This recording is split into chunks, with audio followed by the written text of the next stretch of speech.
24ஆம் ஆண்டு இந்த இருமல் மருந்து தயாரிக்கின்ற கம்பெனிக்கு எந்த சோதனையும் மேற்கொள்ளவில்லை. 25ஆம் ஆண்டும் திராவிட முன்னேற்ற கழக அரசு சுகாதாரத்துறை இந்த மருந்து தயாரிக்கின்ற கம்பெனியில் எந்தவித சோதனையும் மேற்கொள்ளவில்லை. 24ஆம் ஆண்டும் சோதனையை மேற்கொள்ளவில்லை, 25ஆம் ஆண்டும் சோதனை மேற்கொள்ளவில்லை. எதற்காக சொல்லிட்டு சொன்னால் இந்த நிறுவனம் தொடர்ந்து முறைகேட்டில் ஈடுபட்டிருக்கின்றது.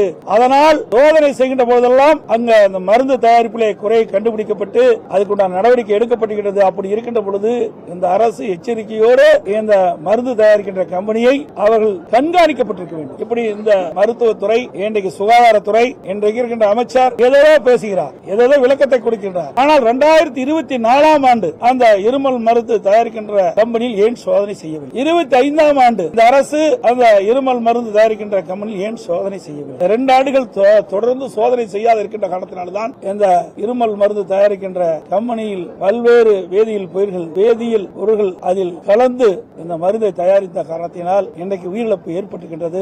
இந்த அரசினுடைய அலட்சியத்தின் காரணமாக தான் இந்த உயிரிழப்பு ஏற்பட்டிருக்கின்றதை நேரத்தில் சுட்டிக்காட்ட கடமைப்பட்டிருக்கிறது.